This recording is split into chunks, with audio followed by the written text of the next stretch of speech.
नमस्कार साथियों, कैसे हैं आप लोग।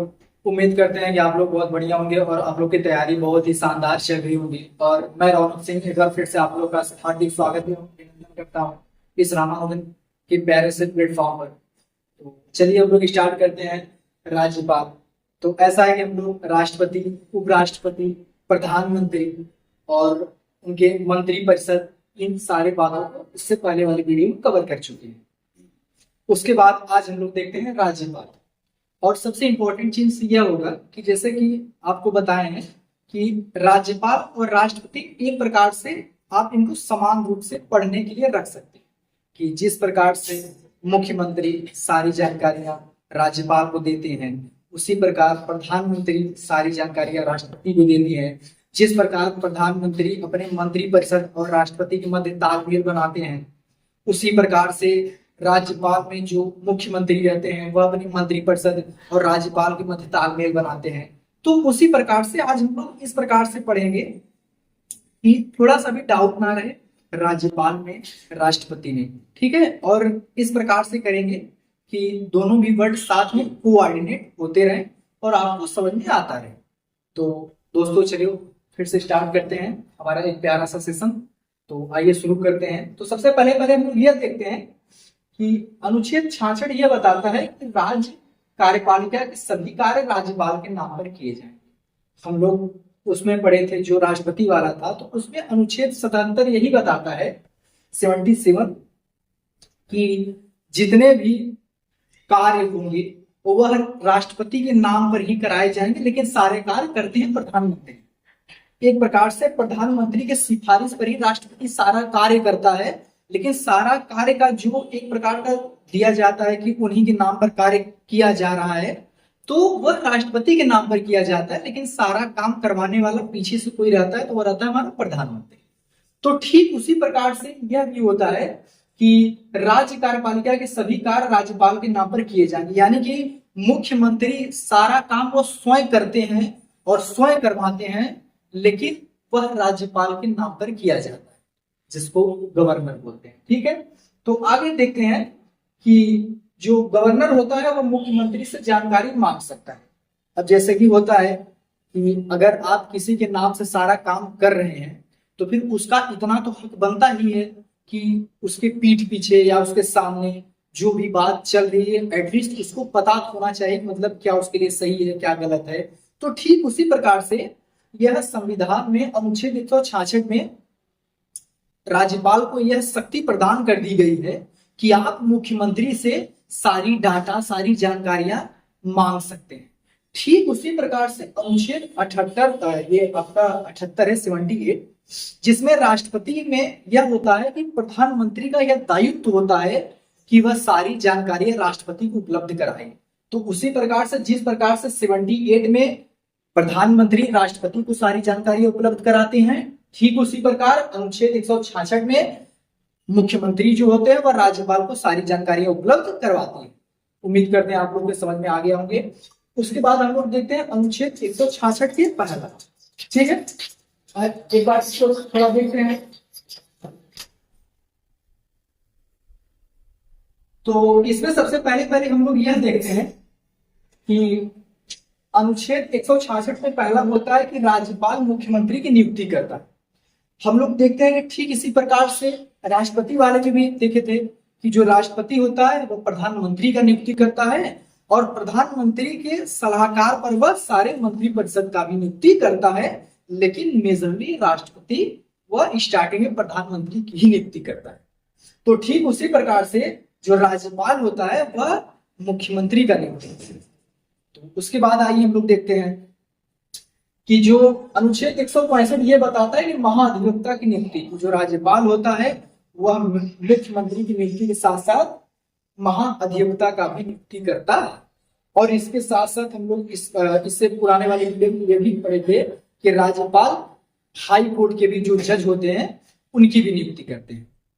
ठीक है, तो आइए फिर आगे देखते हैं कि अनुच्छेद जो 174 है वह यह बताता है कि राज्य विधानमंडल के सत्रों को बुला लो, यानी कि यह राज्यपाल में ये जो राज्यों में राज्यपाल के पास शक्ति होती है वह कि वह जो सदन के जो दोनों सत्र होते हैं, हालांकि सदन तो होता है हमारा केंद्र स्तर पर लोकसभा राज्यसभा, लेकिन हमारे राज्य स्तर पर राज्य विधान मंडल होते हैं जिसमें दो भाग होते हैं, पहला विधानसभा होता है, दूसरा विधान परिषद होता है। तो इसमें यह बताया गया है कि जो राज्यपाल होता है उसको 174 में यह शक्ति मिली है कि वह दोनों विधानसभा और विधान परिषद को साथ में बुला सकता है, अपने सत्रों को बैठा सकता है। कोई भी जो भी सत्र उन लोगों का चल रहा है उसके लिए राज्यपाल उन लोगों को बुला सकता है। यह अनुच्छेद 174 बताता है। ठीक उसी प्रकार से अनुच्छेद 108 हम लोग राष्ट्रपति वाले में पढ़े थे कि संयुक्त बैठक कि जो राष्ट्रपति होता है भैया वह संयुक्त बैठक रखवा सकता है लोकसभा और राज्यसभा के साथ।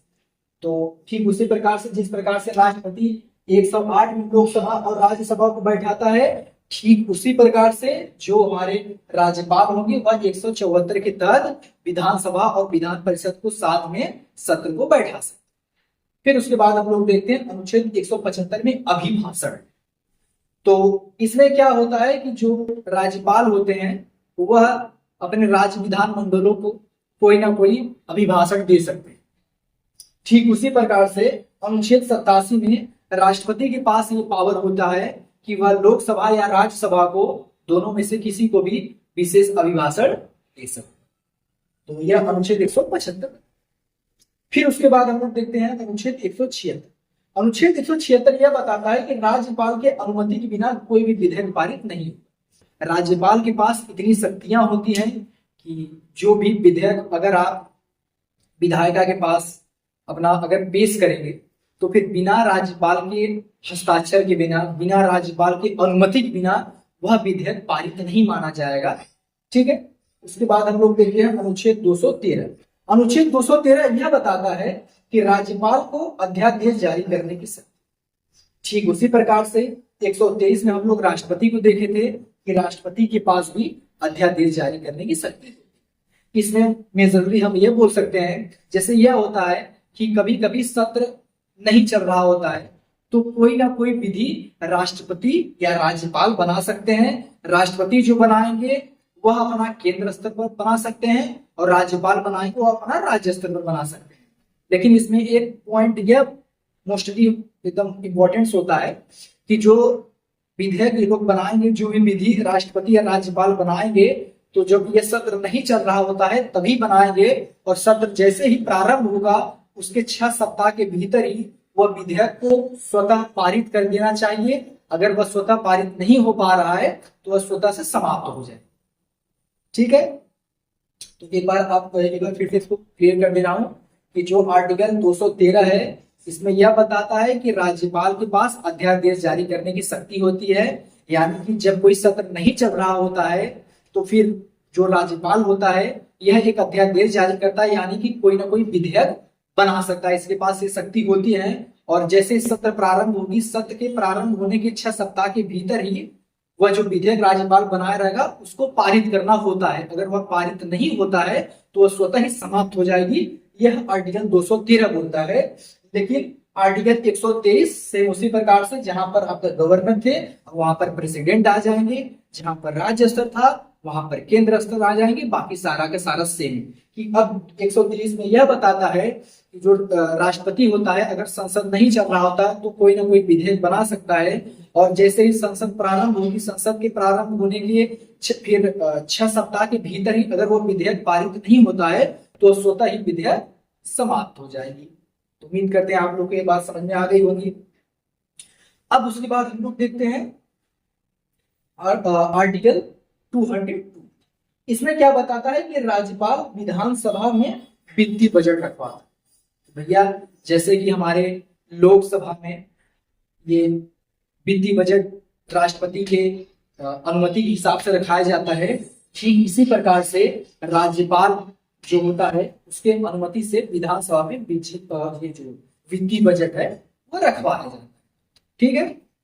चलिए आगे देखते हैं।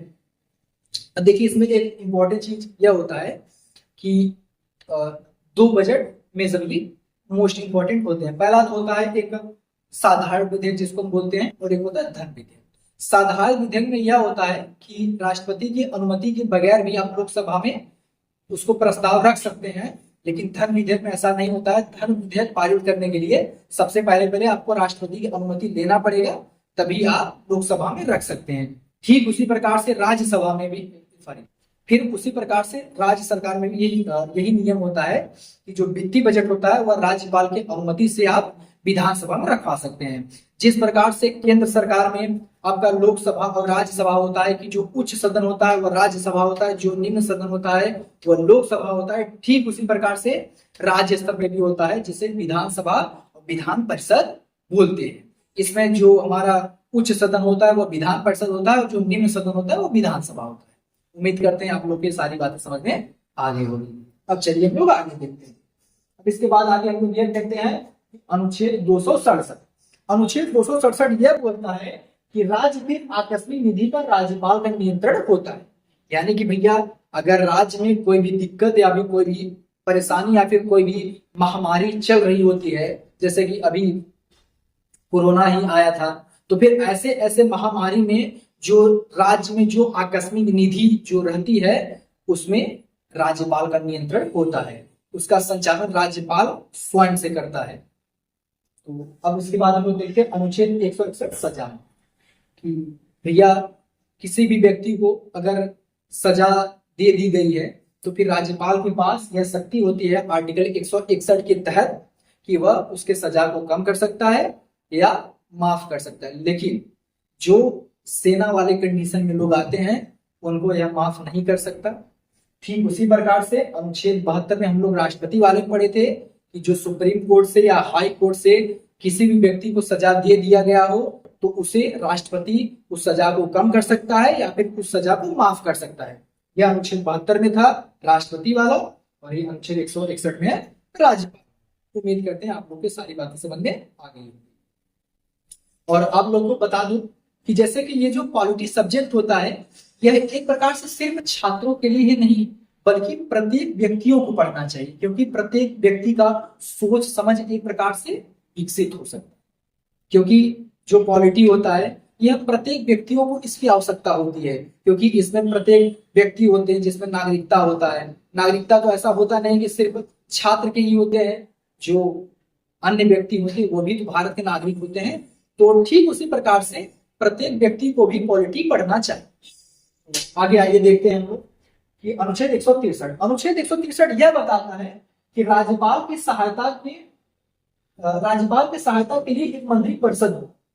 इसमें ये आप लोग थोड़ा लगाएंगे कि राज्यपाल की सहायता के लिए एक मंत्री परिषद होगा जिसके मुखिया मुख्यमंत्री होंगे। तो भैया हम लोग ऐसे पढ़े थे इसको कि राज्यपाल की सहायता के लिए एक मंत्री परिषद होगी जिसकी मुखिया मुख्यमंत्री होगा, जिसकी जो मुखिया होंगे वो मुख्यमंत्री होंगे। कि जो एक मंत्री परिषद बनता है जो कि राज्यपाल की सहायता के लिए बने रहते हैं और राज्य जो ये मंत्री परिषद के मुखिया होते हैं वह मुख्यमंत्री। ठीक है, क्योंकि ठीक इसी प्रकार से हम लोग अनुच्छेद 74 में पढ़े थे राष्ट्रपति वाले में कि एक मंत्री परिषद होगा, उस मंत्री परिषद का मुखिया प्रधानमंत्री होगा, वह जो मंत्री परिषद होगा वह राष्ट्रपति का सलाहकार रहेगा। तो ठीक उसी प्रकार से राज्यपाल वाला भी सिस्टम है कि जो 163 में यह बताता है कि एक बढ़िया सा मंत्री परिषद होगा जिसका मुखिया मुख्यमंत्री होगा और यह राज्यपाल की सहायता के लिए होगा। तो जिस प्रकार से राष्ट्रपति वाला था ठीक उसी प्रकार से राज्यपाल वाला है। तो आपको बताओ कि राष्ट्रपति और राज्यपाल दोनों को आप साथ में कंबाइंड करेंगे तो आपको पढ़ने में ज्यादा मजा आएगा। इसलिए मैं इसके आर्टिकल्स को भी साथ साथ में लिख दिया था क्योंकि आप लोग का एक थोड़ा सा जो समझ है थोड़ा सा बेहतर बन सके। आगे हम लोग देखते हैं कि जो अनुच्छेद 164 का पहला बताता है कि मुख्यमंत्री की नियुक्ति राज्यपाल करे। हाँ भैया, तो जो मुख्यमंत्री होता है उनका नियुक्ति राज्यपाल करे।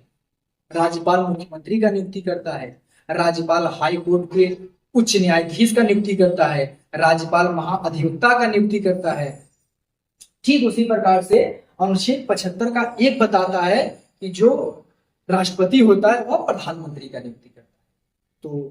तो फिर ठीक उसी प्रकार से जिस प्रकार से राष्ट्रपति है उसी प्रकार से राज्यपाल है। तो फिर आप अगर दोनों को साथ में कंबाइंड बनाकर पढ़ेंगे तो फिर आप लोग को ज्यादा समझ में आएगी। तो उम्मीद करते हैं आप लोग को ये सारी बातें समझ में आ गई होंगी। एक बार मैं इसको फिर से समरी कर देता हूँ कि अनुच्छेद 166 ये बताता है कि राज्य कार्यपालिका के सभी कार्य राज्यपाल के नाम पर किए जाएंगे। अनुच्छेद 166 में ये बोलता है कि राज्यपाल मुख्यमंत्री से जानकारी मांग सकता है। ठीक है, तो फिर ये ऐसे ऐसे करते करते, तो फिर एक बार आप इसका स्क्रीनशॉट ले लीजिए। एक बार मैं यहाँ पर हट जा रहा हूँ। और दोस्तों लोग ऐसे ही फिलहाल अपना प्यार बनाए रखिए। जी हाँ, जी भैया,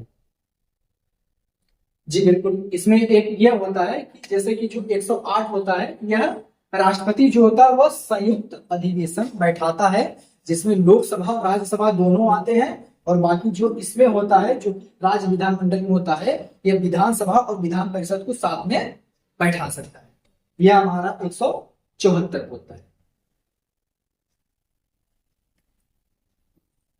ठीक है, तो फिर उम्मीद करते हैं कि आप लोग को ये वीडियो समझ में आ गई होगी। तो इस वीडियो को लाइक सब्सक्राइब करना बिल्कुल ना भूलें। और जी हाँ बिल्कुल, जी जी बिल्कुल बिल्कुल, ठीक है, इसको एक बार देख लीजिए। जी, तो चलिए आज का सेशन फिलहाल यही रखते हैं। तब तक लिए आपसे विदा चाहते हैं। धन्यवाद। जय हिंद, जय भारत।